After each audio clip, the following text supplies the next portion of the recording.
وبركاته. بسم الله الرحمن الرحيم.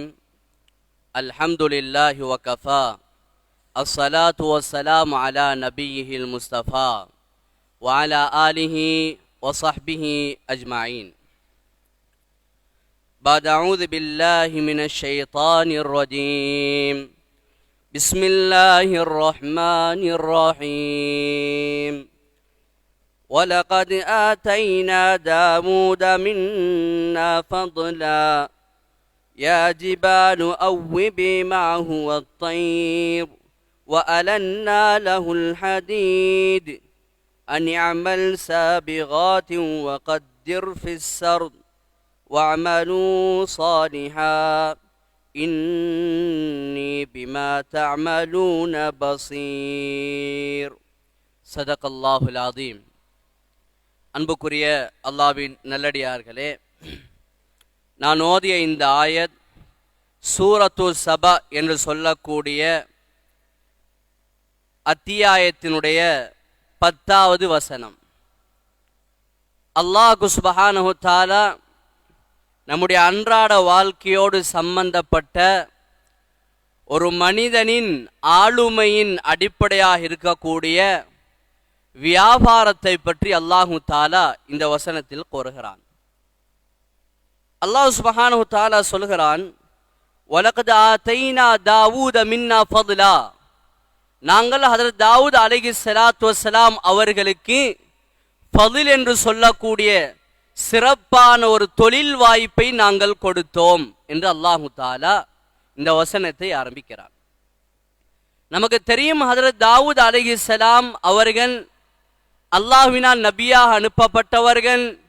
இந்த பூமிக்கு மேலால் அல்லாஹ்வுக்கு விருப்பமான புனித தப்லீகுடைய தஅவத்துடைய உழைப்பை செய்து கொண்டிருந்தார்கள்.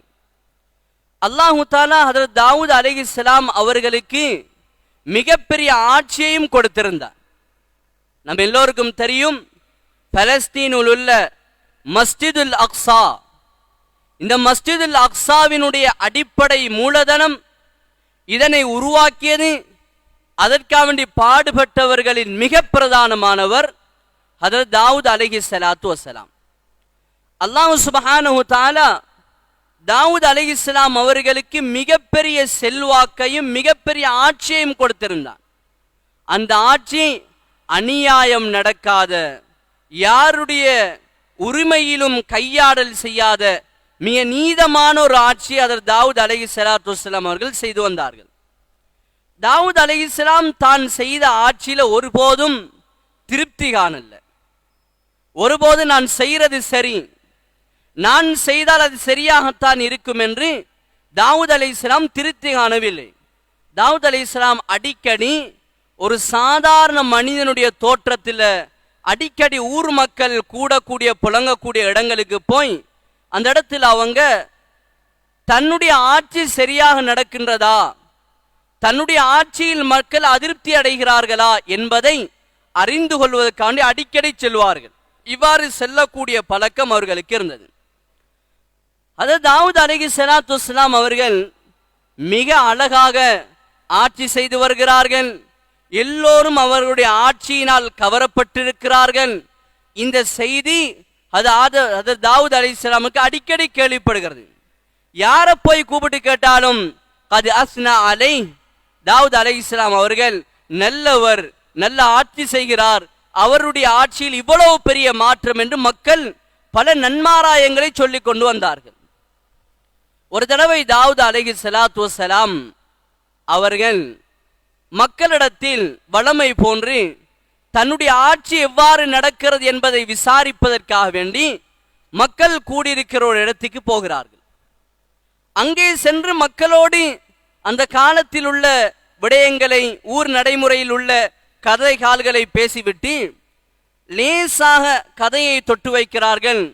இப்ப ஆட்சி எப்படி நடக்குது, இந்த ஆட்சியில மக்கள் எந்த அளவுக்கு மக்கள் திருப்தியாக இருக்காங்களோ தெரியா என்று தாவூத் அலைஹிஸ்ஸலாம் பேசுகின்ற போது அல்லாஹு தஆலா மனிதனுடைய தோற்றத்தில் ஒரு மலக்கை அனுப்பி வைத்தார். மனிதனுடைய தோற்றத்தில் அல்லாஹு தஆலா மலக்கை அனுப்பி வைத்தான். அந்த மலக்கு சொன்னார், இன்ன தாவூத் கத் அஹ்ஸன குல்ல ஷை. ஹஜ்ரத் தாவூத் செய்யக்கூடிய எல்லாமே சிறப்பானதுதான். அவர் எல்லாத்தையும் செழிப்பாக செய்து கொண்டு வருகிறார். ஆனால் எங்களுக்கு ஒரு விடயத்தில் திருப்தி இல்லை. தாவூத் அலைஹிஸ்ஸலாம் செய்யக்கூடிய அந்த ஆட்சியில் எல்லாம் சரிதான், ஆனால் ஒரு விடயத்தில் எங்களுக்கு திருப்தி இல்லை. தாவூத் அலைஹிஸ்ஸலாம் முழு மனதோடு கேட்டார்கள். அது என்ன? தான் ஒரு சாதாரண மனிதனாக காட்சியளித்துக் கொண்டு கேட்டார்கள். என்ன? அந்த மனிதர் சொன்னார், தாவூத் அலைஹிஸ்ஸலாம் எல்லாம் செய்கிறார், ஆனால் அவருக்கு இன்று சொந்தமான தொழில் கிடையாது. தாவூத் அலைஹிஸ்ஸலாம் அவர்களுக்கு தனி ஒரு தொழில் கிடையாது. பைத்துல் மால், அரச நிதியிலிருந்து அவர் ஊதியம் பெற்றுக்கொண்டு இந்த ஆட்சியை வழி நடாத்தி கொண்டிருக்கிறார். இது எங்களுக்கு பொருத்தமானதாக தெரியவில்லை என்று ஒரு முறைப்பாட்டை மலக்கு மனிதனுடைய தோற்றத்தில் வந்தவர் சொன்னார். தாவூத் அலைஹிஸ்ஸலாம் அவருடைய இருந்த நல்ல பண்பு, தன்னுடைய அந்த தவறை ஒப்புக்கொண்டார். தன்னுடைய அந்த தவறை ஒப்புக்கொண்டதோடு தான் திருந்த வேண்டும் என்று நினைத்தார். அவர் அந்த இடத்தில் இருந்து வந்ததற்கு பின்னால் பலஸ்தீன் மஸ்ஜிதுல் அக்ஸாவுக்கு சென்று அல்லாஹு தாலாவிடத்தில் கதறி அழுதார். அல்லாஹு தாலாவிடத்தில் அழுது புலம்பினார், யா அல்லாஹ், நீ எனக்கு இவ்வளவு பெரிய ஆட்சி, அதிகாரத்தை, செல்வாக்கை தந்திருக்கிறாய், ஆனால் நான் இந்த விடயத்தில் பலகீனமாக இருக்கிறேன்.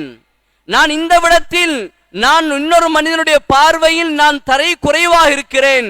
யா அல்லாஹ், எனக்கு யாருக்கும் கொடுக்காத, யாரிடத்திலும் கையேந்தாத, யாரின் பக்கமும் தேவையாகாத, யாரும் என்னை நீட்டி கை நீட்டாத அளவுக்கு எனக்கு ஒரு தொழில் வாய்ப்பை ஏற்படுத்தித்தா என்று அல்லாஹ்விடத்தில் துஆ கேட்டார்கள். அல்லாஹு தாலா அவர்களுக்கு கொடுத்த தொழில் இரும்பை வளைத்து, இரும்பை பிசைந்து, அதன் மூலம் அவர்கள் அந்த காலத்தில் மிக முக்கியமான ஒரு தேவையாக இருந்த கவசங்களை தயாரிக்கக்கூடிய தொழிலை அல்லாஹு தாலா படித்து கொடுத்தார். அல்லாஹ் சொல்கிறான், வலகத் ஆதைனா தாவூத மின்னா ஃபضலா, நாங்க தாவூத் அலைஹிஸ்ஸலாம் அவர்களுக்கு தொழிலை படித்து கொடுத்தோம். மேலான அல்லாஹ்வின் நல்லடியார்களே, தாவூத் அலைஹிஸ்ஸலாம் அவர்களுடைய இந்த சம்பவத்தின் மூலம் அல்லாஹ் நமக்கு செல்லக்கூடிய செய்தி, மனிதன் தொழில் செய்யக்கூடிய பழக்கமுள்ளவனாக இருக்கும். தொழில் செய்யும். தொழில் என்பது நாங்க நினைச்சு நாங்க கற்பனை பண்ணி வாரதல்ல, அல்லாஹ்வுடைய ரஹ்மத்தால கிடைக்கணும் தொழில். அதனால தான் அல்லாஹ் சொல்கிறான், ஃபضலா, நாங்கள் நம் புறத்திலிருந்து சிறப்பு மிக்க தொழிலை கொடுத்தோம். தொழில் இருக்குது 1000 தொழில், ஆனால் நமக்கு நம்முடைய தராதரத்துக்கு நம்முடைய உடல் அமைப்புக்கு தோதுவான தொழிலை தருவதற்கு அல்லாஹ் முடிவு செய்ய வேண்டும். அல்லாஹு தாலா முடிவு செய்தான். அந்த தொழிலை அல்லாஹு தாலா ஏற்படுத்தி கொடுத்தான். தாவூத் அலைஹிஸ்ஸலாத்து வஸ்ஸலாம் அவர்கள் ஒவ்வொரு நாளும் இந்த தொழிலை செய்து வருகிறார்கள். கவசத்தை தயாரித்து மக்களுக்கு விற்பனை செய்து அதன் மூலம் தன்னுடைய குடும்ப செலவை எடுத்துக்கொண்டார்கள். எந்த அளவுக்கு தாவூத் அலைஹிஸ்ஸலாம் மாறினார் என்றார், அவர்கள் எவ்வளவு காலம் அரச நிதியில் இருந்து பணம் பெற்றார்களோ அந்த அவ்வளவு தொகையும் கணக்கிட்டாங்க. அவ்வளவு தொகையும் கணக்கிட்டு அவ்வளவு பணத்தையும் திரும்ப அரச நிதிக்கு கொடுத்துட்டாங்க. சுத்த ஹலாலாக தன் வாழ்க்கையை மாற்றி கொண்டான். மேலான அல்லாஹ்வின் நல்லடியார்களே, நாங்களும் எங்களோட வாழ்க்கையில வியாபாரத்தை எடுக்க வேண்டும். வியாபார சிந்தனை உடையவர்களாக நாங்கள் இருக்க வேண்டும். வியாபாரத்தின் மூலம் அல்லாஹு தஆலா பரக்கத்தை உண்டாக்கி இருக்கிறார். வியாபாரம் செய்தல் பரக்கத்து இருக்கிறது. மேலான அல்லாஹ்வின் நல்லடியார்களே, தொழில் இருக்கின்றது. இன்று இந்த தொழிலை மக்கள் தராதரம் பிரிச்சு பார்க்கிறாங்க. இவர்களுக்கு ஏதோ ஒரு அடிப்படையில் சம்பாதிக்க வேண்டும், ஆனால் உடுப்புல ஊத்தப்படக்கூடாது. தொழில் செய்யணும், ஆனால் 4 பேருக்கு கீழே வேலை செய்யலாம். தொழில் செய்யணும், ஆனால் ஊரை விட்டு போகலாம். இது நம்முடைய வளர்ந்து வரக்கூடிய எம்முடைய வாலிப சகோதரர்களுடைய மனநிலையாக இருக்கிறது. தொழில் என்றால் ஸல்லல்லாஹு அலைஹி வஸல்லம் சொன்னார்கள், அத்யபுல் கஸ்ப், தொழிலில் ஆக சிறந்தது அல் கஸ்ப் பில் யத், கைத்தொழில் என்று சொன்னார்கள். இன்றைக்கு கைத்தொழிலுடைய மகத்துவம் கிடையாது. எல்லோருக்கும் பெரிய உயர்ந்த கதையில ஏசி ரூம்ல இருக்கணும்ங்கிறதான் ஆசை. ஹலாலாக சம்பாதிக்கணும் என்ற ஆசை கிடையாது. ₹1 சம்பாதித்தாலும் ஹலாலாக அதனை அடைய வேண்டும் என்ற ஆசை கிடையாது.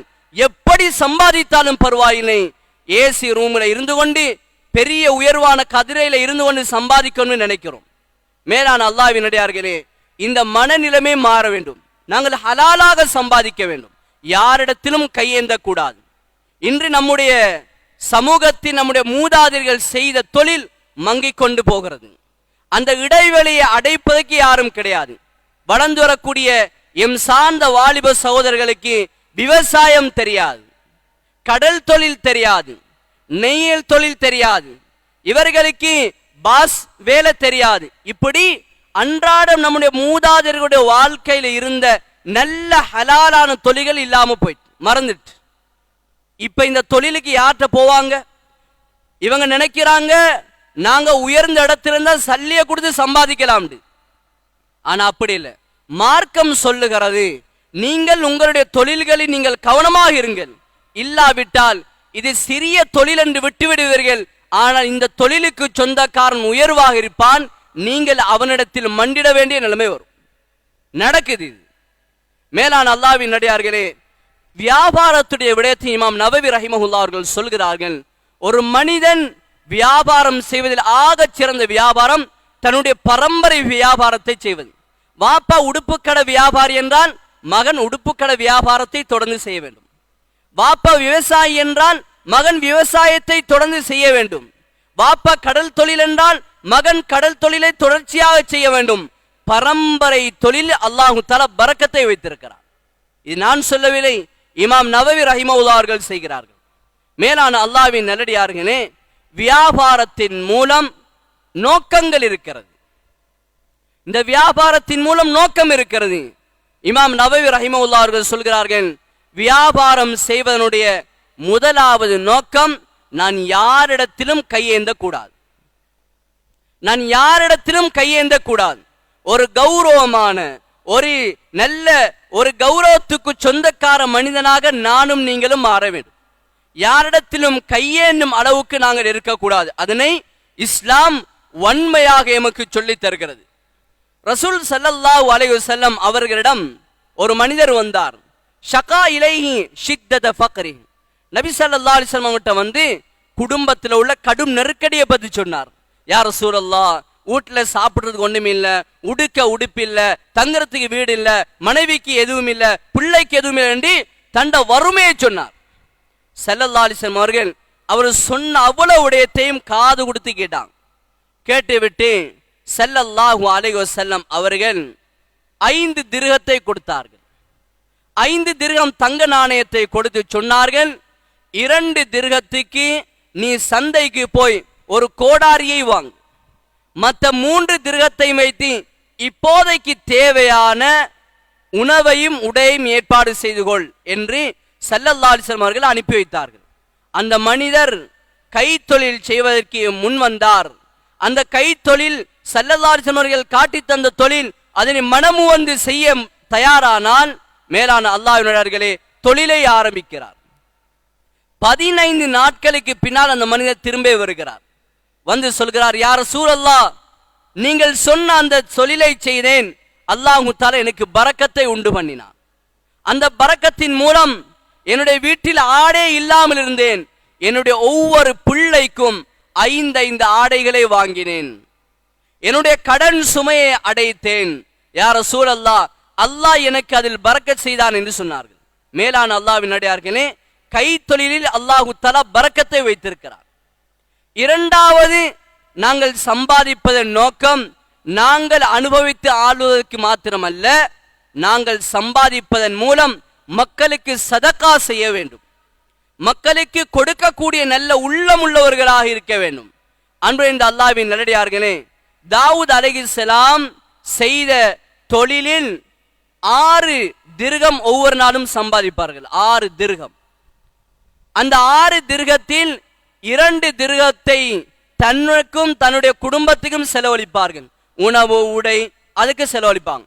மற்ற 4 திர்ஹத்தையும் தாவூத் அலைஹிஸ்ஸலாத்து வஸ்ஸலாம் அவர்கள் மக்களுக்கு செலவழிப்பார்கள். தண்ட குடும்பத்துக்கு, தண்ட ஊர்ல உள்ளவங்களை, தண்ட அட்டம் பக்கத்தில் அயல் வீட்டார்கள், இவங்களுக்கு செலவழிப்பாங்க. இதுல ஒரு பாடம், சம்பாதிப்பது நமக்கும் நம்மளை சார்ந்தவர்களுக்கு செலவழிப்பதற்கும். நாங்க மௌத்தானாலும் எங்களுக்காண்டி துவா செய்யக்கூடிய ஒரு கூட்டத்தை உருவாக்கிட்டு போக வேண்டும். மேலான அல்லாஹ்வின் நல்லடியார்களே, எனவே இன்றைய நிகழ்வுடைய சாராம்சம் என்னவென்றால், நாங்கள் கைத்தொழில் செய்வதை விரும்ப வேண்டும். எந்த தொழிலையும் தரை குறைவாக நினைக்க தேவையில்லை. சொன்னார்கள் ஸல்லல்லாஹு அலைஹி வஸல்லம், இந்த கருத்துட்பட தொழில் ஆக சிறந்த தொழில் நாட்டாம தொழில். யாராவது நம்புவோமா? யாராவது ஏற்றுக்கொள்வோமா? நாட்டாமை தொழில். உடம்புல சுமையை பாரத்தை தூக்கி கொண்டு செய்யக்கூடிய தொழில் இருக்கிறதே, ஸல்லல்லாஹு அலைஹி வஸல்லம் சொன்னார்கள், இவருடைய சம்பாத்தியம் சுத்த ஹலால். வேர்வ வடிய வடிய கலச்சி கலச்சி வெயில்ல மழையில நனைஞ்சு சம்பாதிக்கிறாரே, இவருடைய சம்பாதியம் ஆக சுத்தம் என்று சொன்னார்கள். நமக்கு நாட்டாமின்ற ஒரு பார்வை இருக்குது. மேலான அல்லாஹ்வினர்களே, பூமிக்கு மேலால் சம்பாதிக்கக்கூடிய சம்பாத்தியத்தின் ஆக சிறந்த சம்பாத்தியம் ஒரு நாட்டாமி சம்பாதிக்கிற சம்பாத்தியம். எனவே அல்லாஹ்வின் நல்லடியார்களே, நம்முடைய தொழிலில் நாங்கள் கவனம் செலுத்த வேண்டும். அல்லாஹ் சொல்கிறான், இஅமலு ஆல தாவூத ஷுக்ரா. அல்லாஹ் இந்த சம்பவத்தை சொல்லிவிட்டு அடுத்த வசனத்தில் அல்லாஹ் சொல்கிறான், நீங்கள் தொழில் செய்த ஒரு நிலையை அடைகிறீர்கள், ஆனால் அல்லாஹ்வை மறந்து விடுகிறீர்கள். வாப்பா தொழில் செஞ்சு வாப்பாவுக்கும் பள்ளிக்கும் தொடரும். வாப்பா ஹஜ்ஜிக்கு போனார், உம்ராவுக்கு போனார், எல்லாமே செஞ்சார். ஆனால் வாப்பாவுடைய தொழில் வாய்ப்பை, வாப்பாவுடைய கடையை, வாப்பாவுடைய உத்தியோகத்தை பொருட்படுத்தக்கூடிய பிள்ளைகள் வாப்பாவை போன்று இருப்பதே கிடையாது. வாப்பா அமலோடு இருந்து தொழில் செஞ்சார், பிள்ளைகள் அமல் இல்லாமல் தொழில் செய்கிறார்கள். இதுதான் வித்தியாசம். அல்லாஹ் சொல்கிறான், நீங்கள் உங்களுடைய தகப்பன்மார் எவ்வாறு இந்த சம்பாத்தியத்தை அடைந்து கொண்டார்களோ, அமலோடு இபாதத்தோடு இருந்து செல்வத்தை பெருக்கினார்களோ, இது போன்று நீங்களும் நடந்து கொள்ளுங்கள். அவ்வாறு இல்லாவிட்டால் உங்களுடைய சொத்து செல்வங்கள் ஆபத்தான நிலையில் இருக்கிறது. அல்லாஹ்வின் நல்லடியார்களே, எனவே நாங்கள் சம்பாதிக்க வேண்டும், அதன் மூலம் அல்லாஹ்வுடைய பொருத்தத்தை அடைய வேண்டும். இறுதியாக ஒரு விடயத்தை சொல்ல ஆசைப்படுகிறேன். அன்பு இந்த அல்லாஹ்வின் நல்லடியார்களே, நாங்கள் நிறைய சம்பாதிக்கிறோம், நாங்கள் நிறைய உழைக்கிறோம், பல லட்சம் சேர்த்து வச்சிருக்கிறோம். நமக்கு ஹஜ்ஜுடைய உம்ரா செய்வனுடைய ஆசை இல்லாம போயிடுச்சு. ஹஜ்ஜி செய்வதற்கு ஆசை இல்லை, உம்ரா செய்யறதுக்கு ஆசை இல்லை. இதெல்லாம் ஆபத்து. இப்ப சிலவங்க நினைக்கிறாங்க ஹஜ்ஜி செய்யறது தான் வாஜிப், உம்ரா செய்யறது வாஜிப் இல்லைன்னு நினைக்கிறாங்க. இப்ப உதாரணமாக ஹஜ்ஜி செய்வதற்கு 25 லட்சம் தேவைண்டா அவருக்கு ஹஜ்ஜி வாஜிப். உம்ரா செய்வதற்கு சுமார் 3.5 லட்சம் தேவைண்டா அவருக்கு உம்ரா செய்யறது வாஜிப். நிறைய பேர் செல்வத்தோடு இருக்கிறார்கள், 3.5 லட்சம் ரூபாய்க்கு மேல அவங்களோட பேங்க் பேலன்ஸ்ல இருக்குது, அவங்களுக்கு உம்ரா வாஜிப். உம்ரா கட்டாயம், உம்ராவை கட்டாயம் செய்தே ஆக வேண்டும். ஆனால் உம்ராவுடைய கடமை கண்ணுக்கு விளங்குதில்லை. நாட்டில் ஒரு பைக் இறங்கினா வாங்கறதுக்கு முதலால், போன் ஒன்று வந்தா வாங்கறதுக்கு முதலால், எது உலகத்தில் பெஸ்டாக புது புதுசா அறிமுகப்படுத்தப்படுதோ அதெல்லாம் வாங்கறதுக்கு தயார். 3.5 லட்சம் செலவழிச்சு உம்ராவுக்கு போறதுக்கு தயார் இல்லை. இவங்க நினைக்கிறாங்க உம்ரா வாஜிப் இல்லை என்று. மேலான அல்லாஹ்வின் நல்லடியார்களே, இமாம் ஷாஃபி ரஹிமஹுல்லாஹ்வுடைய மذஹப் படி உம்ரா செய்வதற்கு உரிய பண வசதி, உடல் வசதி இருந்தும் யார் செய்யவில்லையோ அவன் பெரும் பாவி. எனவே நாங்கள் செல்வம் படைத்தவர்களாக இருக்கிறோம். நம்முடைய வாகனத்தை பாருங்க, பல லட்சம். நம்முடைய கையில இருக்கிற போனை பாருங்க, பல லட்சம். உம்ரா செய்வதற்கு நாங்கள் வாஜிபுடையானவர்களாக இருக்கிறோம். உம்ரா செய்வது நமக்கு கடமை, இவைகளை மறந்திருக்கிறோம். எனவே இந்த ரமலானுடைய மாதத்தில் ஒரு உம்ரா செஞ்சா ஒரு ஹஜ்ஜுடைய நன்மை, ஒரு உம்ரா செஞ்சா ஒரு ஹஜ்ஜுடைய நன்மை. இந்த நன்மையை நாங்க அடையணும். அந்த மதீனாவுக்கு போறதுக்கு நமக்கு ஆசை இல்லைண்டா எங்களை போல மோசமானவங்க யார் இருப்பாங்க?